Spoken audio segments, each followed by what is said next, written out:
बिस्मिल्लाहिर्रहमानिर्रहीम। अस्सलाम वालेकुम। मैं हूं शेर खां। आप देख रहे हैं फेसबुक पेज और यूट्यूब चैनल। नाज़रीन, आज रावलपिंडी लियाकत बाग में पीटीआई और चेयरमैन इमरान खान का जलसा था और बहुत कामयाब जलसा हुआ। बहुत अवाम थी जलसगाह के अंदर भी और जलसागाह के बाहर भी। चारों तरफ से जलसागाह को अवाम ने घेरा हुआ था। बहुत दुनिया थी, समुंदर था एक दुनिया का। और उनकी आज तकरीर थी, वो मैं आपको कुछ पॉइंट उसके बताना चाहता हूँ। मगर उससे पहले मैं आपसे जो बात करना चाहता हूँ वो ये है कि पाकिस्तान तहरीक इंसाफ, जो कि पाकिस्तान की सबसे बड़ी जमात है, चारों सूबों में, आज़ाद कश्मीर में और गिलगित तक हर जगह फैली हुई है, बल्कि पूरी दुनिया की जमात बनी हुई है। उस पे पैमरा ने पाबंदी लगाई हुई है कि उसकी इमरान खान की तकरीर जो है वो कोई लाइव नहीं दिखाएगा। यानी कि आज पहला दिन था, पहला जलसा था जो पाबंदी में गुजरा और पाकिस्तान के किसी मीडिया सेल ने, किसी चैनल ने इमरान खान की तकरीर को लाइव नहीं दिखाया। तमाम जगह ब्लैकआउट था, कोई भी नहीं दिखा रहा था। बोलने दिखाने की कोशिश की तो उसको भी बंद कर दिया गया। मैं ये सवाल पूछता हूँ, क्या पाकिस्तान की वो जमात जिसने चारों सूबों को, आज़ाद कश्मीर, गिलगित बल्तिस्तान को संभाला हुआ है, और ये बात आज इमरान खान ने भी की है कि पॉलिटिकल जो होता है, सियासी जो जमातें होती हैं ना, वही मुल्क को संभाल के रखती हैं। हालांकि आपको पता है कि पाकिस्तान तहरीक इंसाफ की पंजाब में हुकूमत है, KPK में हुकूमत है, आज़ाद कश्मीर में हुकूमत है, गिलगित बल्तिस्तान में हुकूमत है। मगर आज ब्लैक डे था उनके लिए। किसी चैनल ने उनकी लाइव तकरीर नहीं दिखाई, बल्कि जो सोशल मीडिया पर, यूट्यूब चैनल पर लोग दिखा रहे थे, कई शहरों में यूट्यूब चैनल को भी बंद कर दिया गया, कई जगह पे स्लो कर दिया गया। यानी कि कोशिश पूरी की गई है अपनी कि पाकिस्तान तहरीक इंसाफ के चेयरमैन की तकरीर कोई बंदा ना सुन सके। मगर सवाल यह है, क्या ऐसा हुआ? ऐसा हुआ कि लोगों ने उसकी तकरीर नहीं सुनी, बल्कि लोगों ने पहले से भी ज़्यादा तादाद में लोगों ने इमरान खान की तकरीर सुनी और पाकिस्तान के सोशल मीडिया के ज़रिए सुनी। तो मतलब ये है कि ये ताकतवर लोग सारी ज़िंदगी ये समझते रहते हैं कि हम ताकत के बलबूते पर ये कर लेंगे तो ये हो जाएगा, ये कर लेंगे तो ये हो जाएगा। मगर ऐसा कभी नहीं हुआ। ये चंद दिन का जुल्म होता है, आखिर मिट जाता है। ताकतवर जो जुल्म करता है वो कभी भी कामयाब नहीं हुआ, उसने मिट के रहना है और जीत हमेशा हक की होनी है। तो अब मैं आपको बताता हूँ कि आज के जलसे में लियाकत बाग में इमरान खान ने जो बातें की, उनमें से चीदा चीदा बातें मैं आप तक पहुँचाना चाहता हूँ कि जो उन्होंने जलसे में कहा है। सबसे पहले तो उन्होंने ये कहा है कि मैं इस जलसे से हकीकी आज़ादी मार्च का आगाज़ करने लगा हूँ और हकीकी आज़ादी मार्च लेने तक मैं चैन से नहीं बैठूँगा और मैं यहाँ जलसे में अपनी अवाम को अपने साथ खड़ा करने और मिलाने आया हूँ। और मैं चाहता हूँ कि मेरी कौम मेरे साथ खड़ी हो जाए तो हम हकीकी आज़ादी मार्च जो है ना छीन कर भी ले सकते हैं। अच्छा, उसके बाद उन्होंने आज़ाद खारजा पॉलिसी की बात की है। आज़ाद खारजा पॉलिसी की उन्होंने इस तरह बात की है कि उन्होंने भारत की मिसाल दी है कि भारत में आज़ाद खारजा पॉलिसी है। हालांकि वो अमेरिका का पार्टनर है, स्ट्रेटेजिक पार्टनर है अमेरिका का हर लिहाज से भारत। मगर आज़ाद खारजा पॉलिसी की उन्होंने बात की कि यहाँ तक आज़ाद खारजा पॉलिसी है कि उन्होंने अमेरिका के कहने के बावजूद कि अमेरिका ने कहा था कि आप रशिया से लेन देन मत करें, तेल मत ख़रीदें, मगर आज़ाद खारजा पॉलिसी की वजह से उन्होंने, भारत ने रशिया से तेल 30% कम पे ख़रीदा और अपनी कौम को दिया। और अमेरिका को ये जवाब दिया कि भाई हम अपनी खारजा पॉलिसी में आज़ाद हैं, हमारी कौम गरीब है, हम इसको फ़ायदा जहाँ से मिलेगा ले कर देंगे। तो उन्होंने कहा इमरान खान साहब ने कि आज़ाद खारजा पॉलिसी है जो किसी मुल्क को भी तरक्की की तरफ लेके जाती है, उसमें सबसे पहले आज़ाद खारजा पॉलिसी होती है, क्योंकि आज़ाद खारजा पॉलिसी से ही मुल्क व कौम की तरक्की हो सकती है। उसके बाद उन्होंने अफ़गानिस्तान की बात की और अमेरिका की बात की। उन्होंने कहा कि मैं पिछले 15 साल से ये बात कह रहा हूँ कि जब से ये जंग लगी है, मैं तब से ये अमेरिका को भी कह रहा हूँ, हर चैनल पे मैंने हर फोरम पे कहा है कि ये मिलिट्री जो लड़ाई है ना, वो इसका हल नहीं है। इसका हल जो अफ़गानिस्तान में है सिर्फ और सिर्फ मुज़ाकरात के ज़रिए है। आखिर उसने आज इमरान खान ने कहा कि मेरी बात को तस्लीम किया गया और मुज़ाकरात के ज़रिए ही अफ़गानिस्तान से अमेरिका भागने में, निकलने में कामयाब हुआ। उसके बाद उन्होंने कहा कि एक मिसाल दी है कि कौमें, हम अभी तक कौम क्यों नहीं बन सके।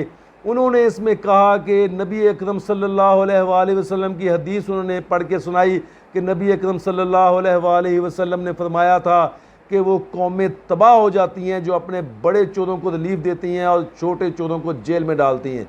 तो उन्होंने कहा, इमरान खान साहब ने कहा कि वो हदीस के मुताबिक हमारे पाकिस्तान में भी यही हुआ कि बड़े चोर तो बड़े महल्लात में रहते हैं और छोटे चोरों को जेलों में दे दिया जाता है, इसलिए हम बड़ी कौम नहीं बन सके। और जब तक उन्होंने कहा कि हम बड़ी कौम बनना तब बन सकते हैं अगर हम हर एक के लिए कानून बराबर करें और बड़े चोरों को भी कानून के नीचे लाएं। तो ये उन्होंने महंगाई की फिर उन्होंने बात की। उन्होंने कहा कि महंगाई जो है ना, वो पाकिस्तान की हिस्ट्री, पाकिस्तान की तारीख की आज सबसे बुलंद तरीन सतह 43.5% पर महंगाई चली गई है। फिर उन्होंने अपने और इस 5 माह के दौर के मुआवजा किया, उन्होंने पढ़ के सुनाया रेट क्या थे। तब तेल 145 रुपये था, आज 235 रुपये, यानी कि अंडों का, घी का, प्याज का, दालों का, चीनी का। उन्होंने सब डिटेल के साथ अपनी कौम को पढ़ के सुनाया और बताया कि 5 महीने की और 3.5 साल की जो महंगाई है उसमें क्या फ़र्क है। उसके बाद ये 2 बातें जो बड़ी अहम है जो आप दोनों से करने लगा हूँ। पहली तो उन्होंने जो बात की है ना कि वो उन्होंने कहा कि अगर कोई मुझसे पूछे कि 3.5 साल में आपने क्या किया, तो उन्होंने कहा कि मुझे फ़ख्र है इस बात पे कि मैंने अक़वाम मुत्तहदा में, यूएनओ में पाकिस्तान का नहीं बल्कि तमाम आलम इस्लाम का मुकदमा लड़ा। आज से पहले तक किसी आलमी लीडर ने, मुसलमान लीडर ने पाकिस्तान का मुकदमा, मुसलमानों का मुकदमा इस तरह नहीं लड़ा। उन्होंने कहा कि मेरी तायद में 2 जो बड़े ताकतवर लोग थे, उनमें एक रूस का सदर व्लादिमीर पुतिन, एक कनाडा का वज़ीर आज़म ट्रूडो जो है, उन्होंने मेरी हाँ में हाँ मिलाई। और इस वजह से मुझे फ़ख्र है इस बात में कहने पे कि मैंने 15 मार्च को इस्लामिक फ़ोबिया डे डिक्लेयर करवाया और पाकिस्तान की तरफ से ये एजाज़ है तमाम आलम इस्लाम के लिए कि पाकिस्तान का किरदार इसमें सबसे ज़्यादा है। पाकिस्तान ने वहाँ खड़े होकर ये बात की थी कि हमारे नबी सल्लल्लाहु अलैहि वसल्लम की आज़ाद राय की आज़ादी इजहार की आज़ादी के बीच में ला के उसको जो है ना, हमारे नबी सल्लल्लाहु अलैहि वसल्लम को किसी तरह भी कोट नहीं किया जा सकता। तो ये उन्होंने कहा कि मेरा फ़ख्र है, जो मैंने आज तक सबसे बड़े काम किए उनमें मेरा ये काम जो मुझे फ़ख्र है जिस बात पे वो ये है। आखिर में आपको बताता हूँ कि आज न्यूट्रल से उन्होंने खुल के बातें की हैं।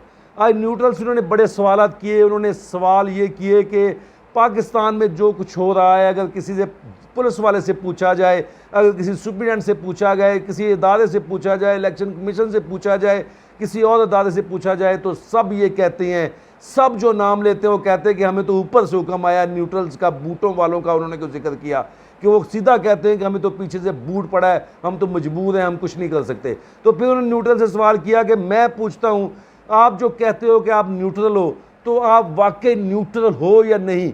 ये उन्होंने आज सवाल आखिर में उन पर छोड़ा है कि मैं आपसे ये सवाल छोड़ के जा रहा हूँ कि आप मुझे क्लियर बताएं कि आप जो कह रहे हैं कि हम न्यूट्रल हैं, अगर आप न्यूट्रल, वाकई न्यूट्रल हैं, तो ये तमाम अदारे, तमाम लोग जो हैं वो आपका नाम क्यों ले रहे हैं? क्यों कहते हैं कि हमें तो ऊपर से हुक्म आया है, हमें तो पीछे से हुक्म आया, हमें तो बूटे वालों का हुक्म आया? ये उन्होंने जो है ना आज न्यूट्रल के बारे में बड़े सवाल छोड़े हैं और बड़ा खुल के उन्होंने आज बात की है।